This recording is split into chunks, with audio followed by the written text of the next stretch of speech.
Bem, vamos continuar então nossa revisão. Vamos falar de funções vetoriais. Funções vetoriais. Funções vetoriais. Olha, a primeira coisa que a gente tem que ver que o vetor é uma das coisas mais naturais que existe. Quando você aponta uma coisa lá, quando você aponta, a sua mente pensa num vetor. Isto é, se você coloca os eixos, que é a sua referência, que é a nossa cabeça, vamos dizer assim.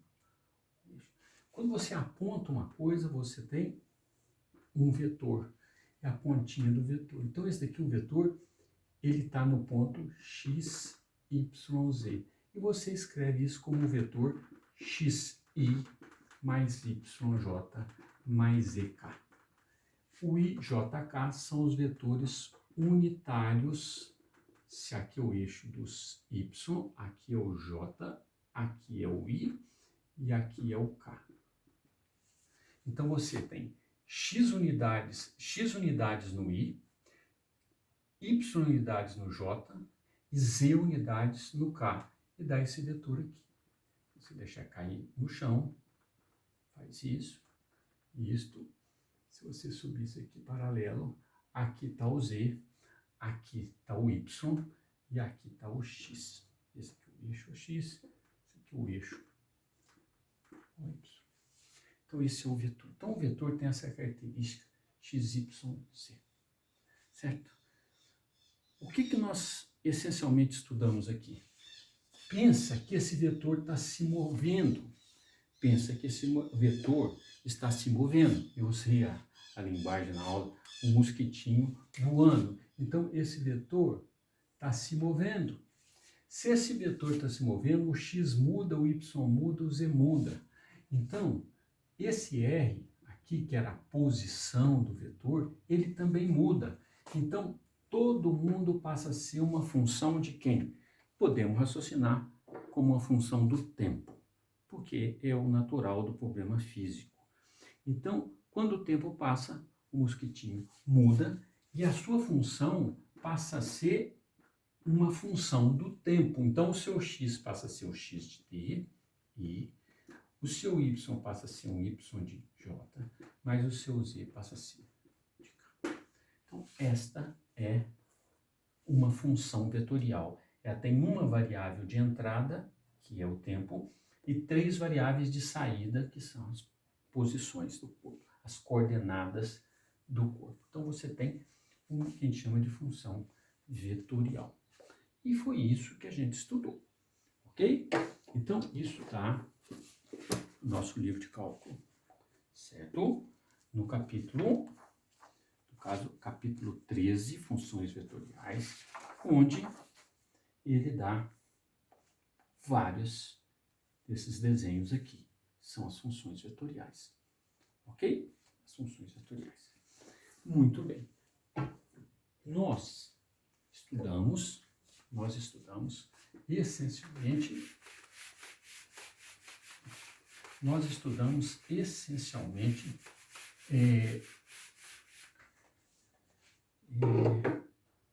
três tipos de funções. A mais simples era a reta. Lembra da reta? A reta, ela é sempre R de t, é um TV mais W.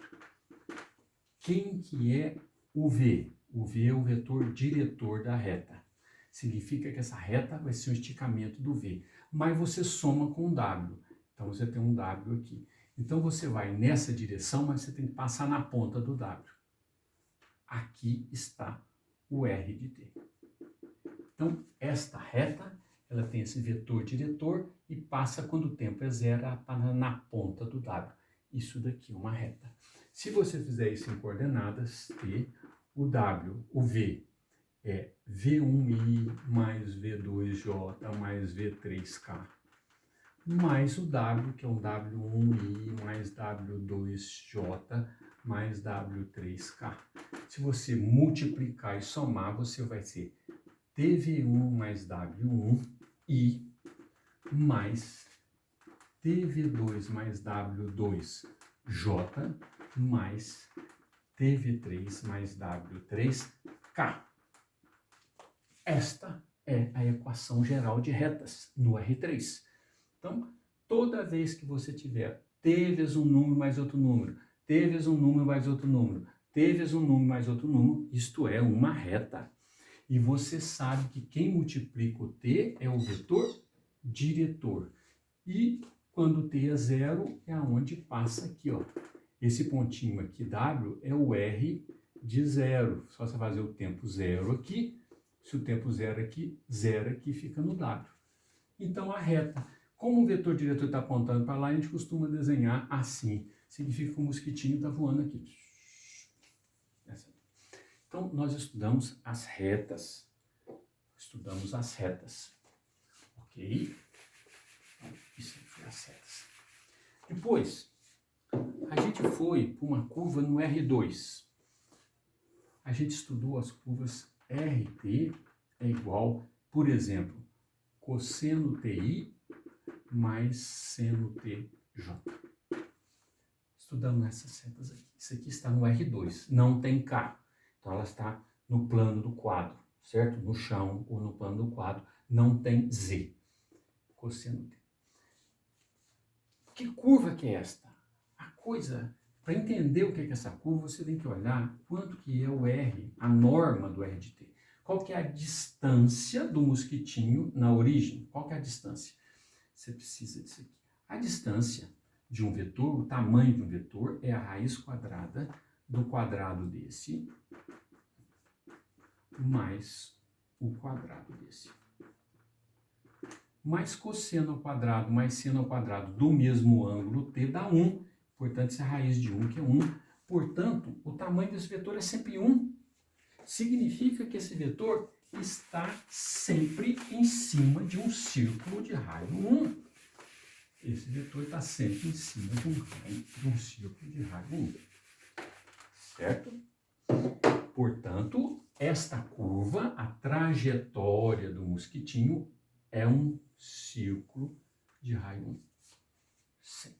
Agora vamos ver se está rodando para a direita ou para a esquerda. Aqui você faz por tentativa. R de zero. Quem que é R de zero? Cosseno de zero, que dá 1. Seno de zero, que dá 0. 0J. Portanto, quando o tempo é zero, você está no I. Aqui é x, então aqui é I. Você está nesse vetor. Esse aqui é o R do tempo zero. Quando o tempo for π sobre 2, eu vou pôr tempo, estou mexendo com cosseno. Se eu não vou pôr um tempo igual a 3 graus, 3 radianos, não. Põe π sobre 2. R de π sobre 2 dá cosseno de π sobre 2, que é 0i, mais seno de π sobre 2, que é 1. Então, você está no J. Ah, então, no tempo, eu estou no... Aqui é π sobre 2, eu estou nesse. Estou aqui. O mosquitinho estava aqui no tempo 0, está aqui no tempo π sobre 2. Ele fez esse movimento. Portanto, a curva está rodando para a esquerda. Rodando para a esquerda. Então, nós estudamos. É claro que existem variações. Se eu puser 5 aqui e 5 aqui, aqui passa a ser raio 5. Menos 5 até 5, passa a ter raio 5. Ah, e se eu fizer assim, se eu puser cosseno de 2ti mais seno de 2tj, continua sendo um círculo de raio 1. Continua sendo um círculo de raio 1. Só que agora eu rodo mais depressa. Quando o tempo é 0, eu estou aqui. Quando o tempo for π sobre 2, olha onde eu estou. π sobre 2. 2 vezes π sobre 2 dá π. Então aqui, se for esse caso aqui, né? Estou recordando assim mais rapidamente. Assim. Quando aqui for R de π sobre 2, é cosseno de 2 vezes π sobre 2 e mais seno de 2 vezes π sobre 2, J.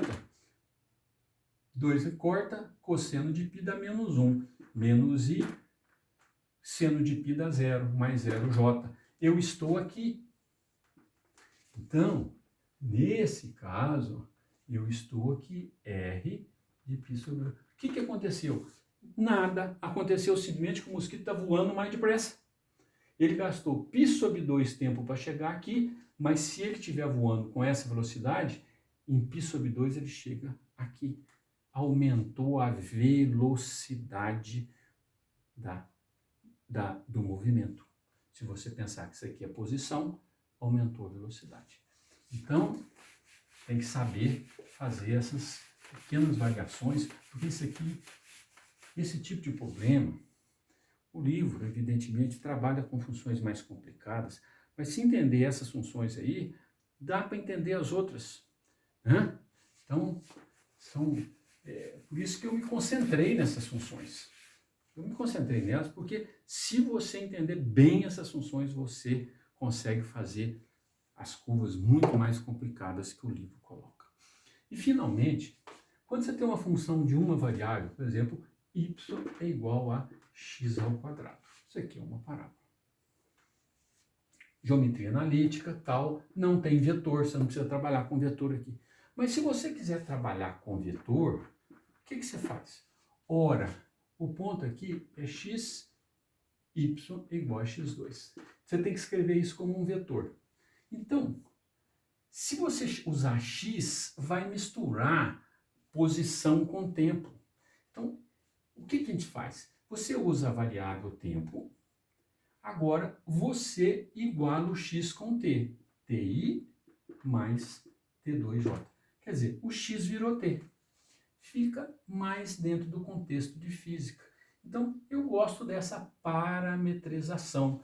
Isso agora ficou. Quando o x passa, quando o tempo passa, não se esqueça que o tempo é a posição do x. Então, o tempo está passando, você está indo para lá. Então, a curva fica assim. Desta forma, qualquer gráfico vira uma curva parametrizada. Por exemplo, y igual a e elevado a x. Ou a famosa exponencial. Certo? Como é que isso aqui vira uma curva? R de t igual a ti mais e elevado a t j. Trajetória exponencial. Então, com isso, nós descrevemos as 3 curvas que eu considero bastante típicas para a gente poder atacar os problemas básicos de funções vetoriais. Ok? Então, o que nós vamos fazer? Vamos fazer exercício, certo? Agora, a minha ideia é ir pegando exercícios aí do livro e a gente vai fazendo, certo?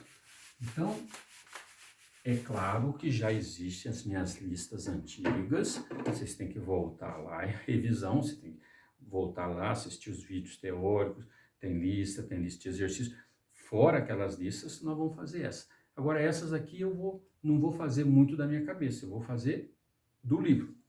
Então, vou pegar o livro, certo? Funções vetoriais, vou pegar o livro, tal, não tem tanta diferença assim, é o que o livro faz, é mais ou menos o que eu faço, certo? Vou vir aqui.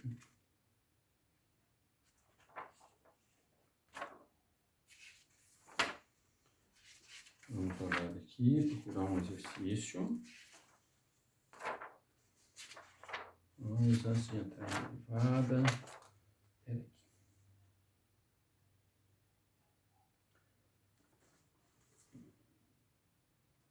Por exemplo, o 13,18.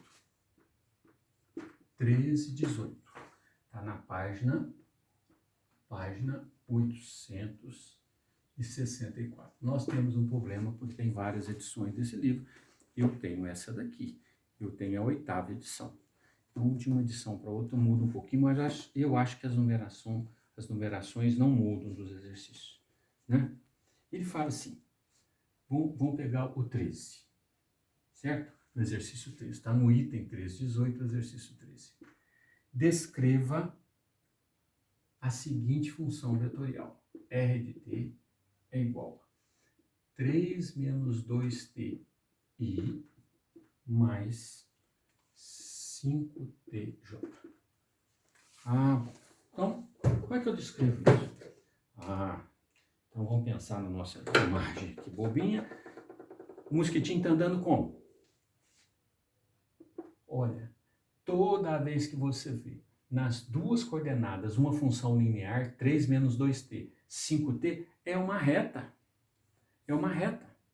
E você só precisa saber o vetor diretor e um ponto.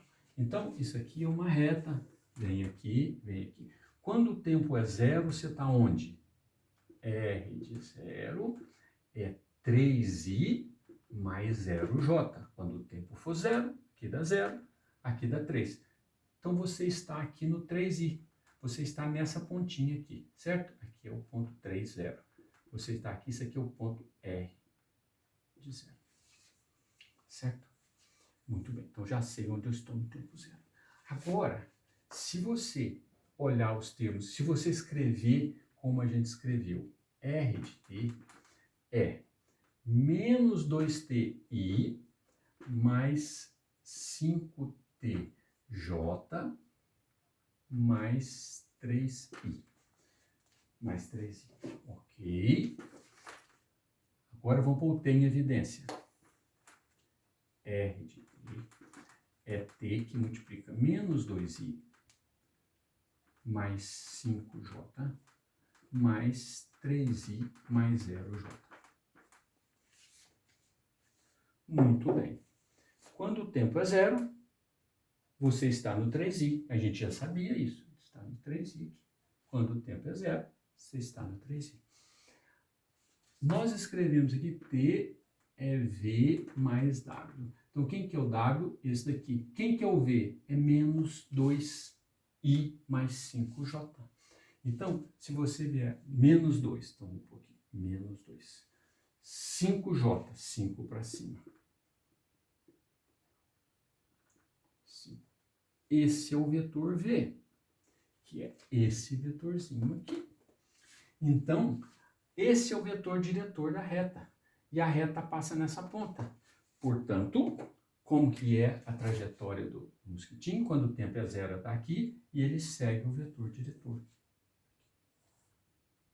E vai para lá. O mosquitinho aqui está no tempo zero, andando essa reta. Acabamos de descrever o movimento relativo. Ok? Está aqui uma boa descrição, é uma reta, essa é a trajetória. Por quê? Porque eu sei que é uma reta, nós já provamos que todo mundo desse jeitão aqui é uma reta. Ok? Então tá aí, resolvido o exercício 13. Exercício 13. Vamos para outro. Vamos para outro aqui.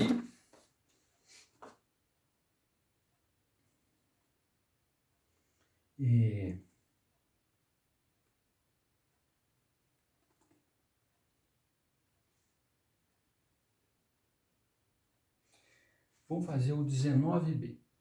19, letra B. 19b. Então, ele dá a seguinte função. R de t. O livro não costuma pôr o t aqui, ele só põe o R. Ele tem negrito, ele não põe essa setinha, porque tem negrito, eu não tenho, eu ponho a setinha, eu gosto de pôr o t. Então, você tem dois, aqui, 2 mais t i mais 1 menos 2t, 1 menos 2t j mais 3tk. O próprio exercício fala, não precisava. Isso é uma reta. Isso é uma reta no espaço. Então, a gente quer saber qual ponto esta reta corta o plano. Qual plano? O plano XZ. Ora, o plano XZ, você sabe, você tem o espaço tridimensional, você tem os planos coordenados, assim, Então, você tem aqui o x, aqui o y, aqui o z. Quem que é o plano XZ? É esse. Você tem uma reta no espaço. Ela vem e corta aqui, bate aqui, a não ser que ela seja paralela a esse plano. Mas se ela não for paralela, ela bate aqui em algum ponto. Esse exercício, eu não preciso realmente saber, eu não preciso saber que era uma reta. Quando é que ela corta o plano XY? Ora, uma coisa corta o plano XY quando ela bate no plano XZ, XY, não, desculpa, XZ. Quando ela bate no plano XZ, quanto que é o Y dela? É zero, porque no plano XZ, o Y é zero. Então,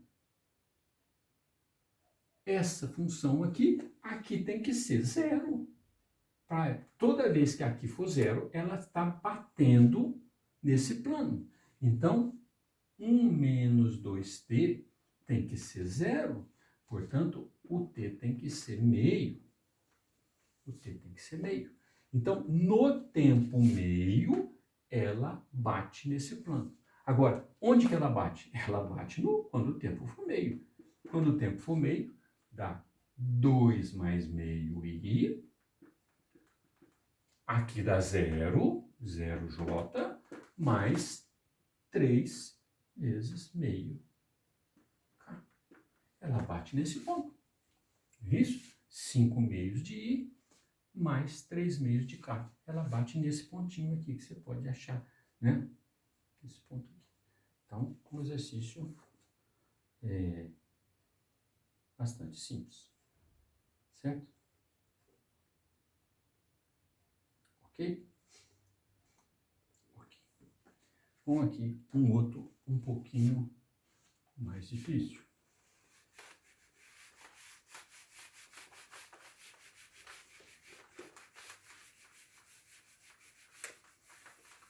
Ele dá outra reta. Vou ver aqui o exercício.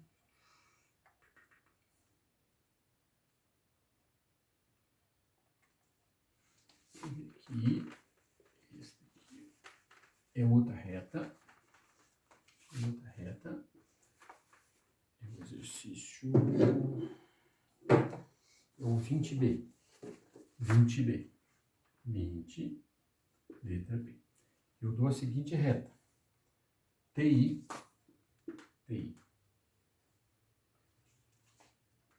1 mais 2TJ menos 3TK. É uma reta? É uma reta. É uma reta. Onde esta reta corta o plano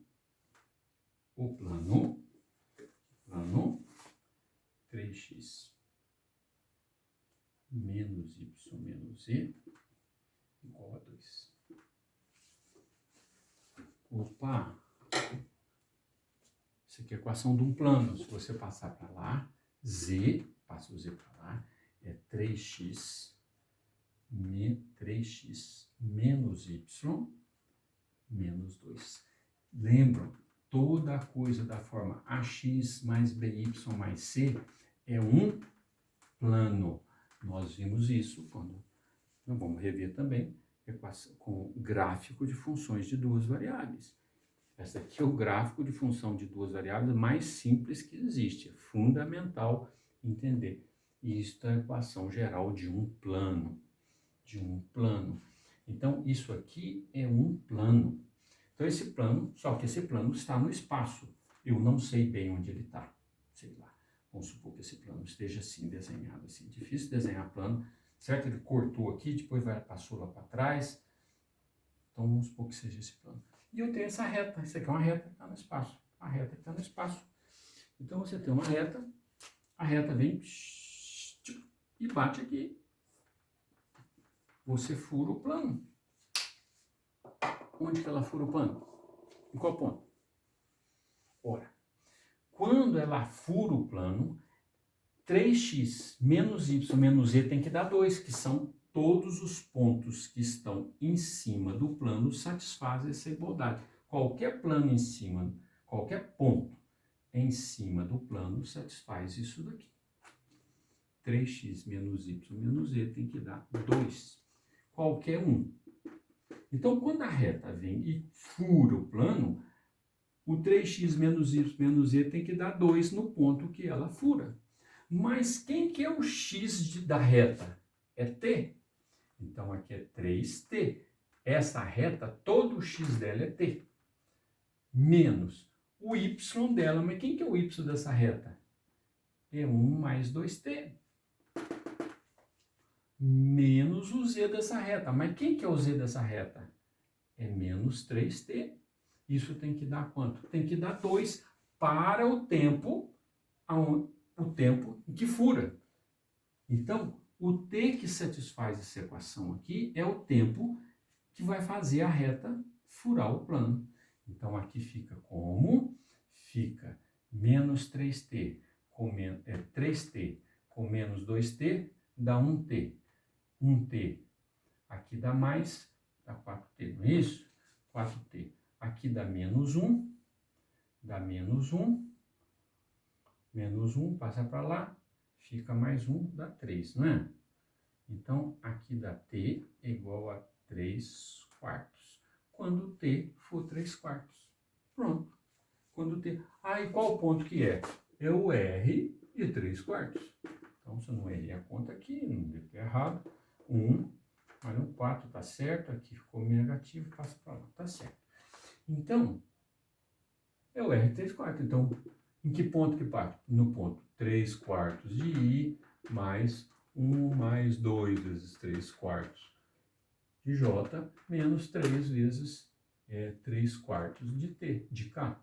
Pronto, achei o ponto. O ponto tem essas coordenadas aí, é só você fazer a conta. Tem essas coordenadas. Tá resolvido. Achamos a interseção. Né? Então, um exercíciozinho também bonitinho. E a vantagem dele é que ele já lembra a gente das equações dos planos, certo? Então, mais esse exercício. Né?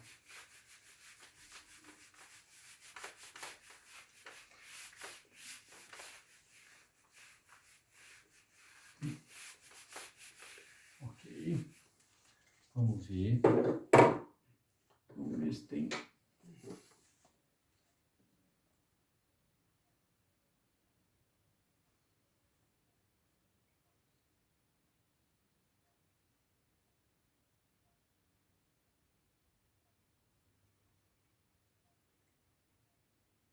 Bem, vamos fazer um mais complicado. Vamos fazer um mais complicado aqui, que a gente não viu, mas seguindo o livro aqui, vamos fazer um mais complicado, que é o 31. R de t é 2 cosseno TI mais 2 seno TJ mais TK.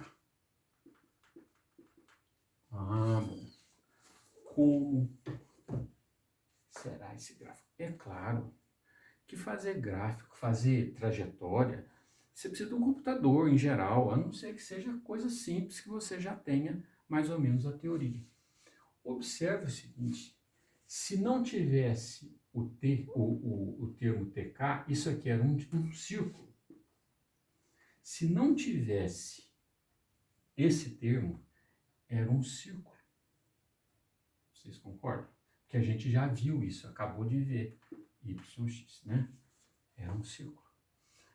Então, o mosquitinho estaria circulando aqui no círculo. O problema é que quando ele circula, ele também sobe. Quando ele circula, ele também sobe. Então, isso daqui dá para a gente acreditar, dá para a gente ver que quando ele circula mais sobe.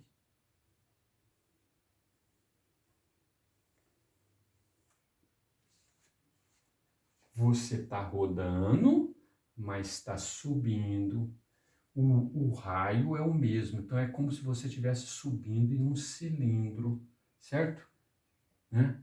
Esse tipo de movimento, as setinhas estão subindo, Assim, as setinhas estão subindo, certo? Aqui está subindo, fica parecendo que está descendo, mas ele está sempre subindo, certo? Aqui está mais alto que aqui, é só o jeito de desenhar. Aqui. Difícil de desenhar, está subindo. Helicoidal. O movimento helicoidal é o movimento da hélice. O movimento da hélice. Esse é um movimento, por exemplo, de física muito bonito, muito importante em engenharia mecânica. Movimento da hélice. Então, você tem o movimento helicoidal. Então, tá aí. Nós podemos ter um movimento helicoidal. Certo? Movimento helicoidal. Para que aproveitar esse movimento helicoidal,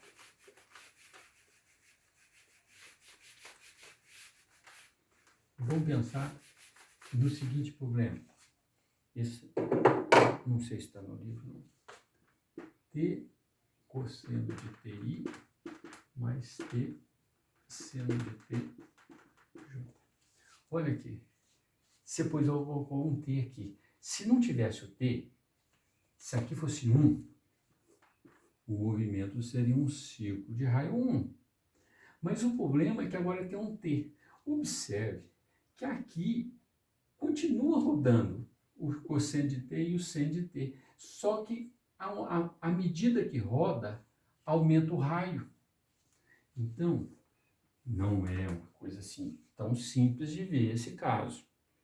Mas se você pensar um pouco, ou pegar um papel e fizer em escala, quando o tempo é 0, aqui vai anular, ele sai daqui. Então, à medida que o tempo passa, lembra que rodava nesse sentido, né? À medida que o tempo passa, você vai rodando e ao mesmo tempo vai aumentando o raio. Olha que bonitinho. Isso aqui é a espiral. Um movimento espiralado, certo? Que é um movimento bastante importante, um movimento espiralado. O sentido é esse. Observe que você dá a volta em 2T. Porque de 2π em 2π, você deu uma volta completa. Quer dizer, que tempo você gasta para sair daqui e daqui? 2π. Depois para sair daqui e voltar aqui, 2π, certo? Para dar a volta completa, você gasta 2π. 2π. Tá meio fora de escala aqui. Esse daqui deve ser bem espiralado assim, né? Tipo assim. Uma coisa bem espiralada, né? Então, esse tipo de curva. Ok? Então, gente, com isso, acho que dá para vocês dar uma olhadinha. Eu sei que tem alguns aqui que são meio complicados, fogem um pouco do nosso tipo de exercício. Ó, a espiral lá, olha lá, aqui tem a espiral não, desculpa, a helicoidal, tem aqui a helicoidal. Então, eu sei que existem outros aqui que fogem um pouco do que a gente viu, não precisa ver os diferentes, mas dê uma olhada aqui, esse que a gente fez, e tem vários que são bastante semelhantes aos que a gente fez, certo? E no próximo vídeo, a gente entra com derivadas, né? E o que vai ser na derivada? Nós já vimos isso, a derivada vai ser encontrar o vetor tangente a essas curvas. Então, nós vamos, no próximo vídeo, rever um pouco da parte de cálculo diferencial e integral para funções vetoriais, ok?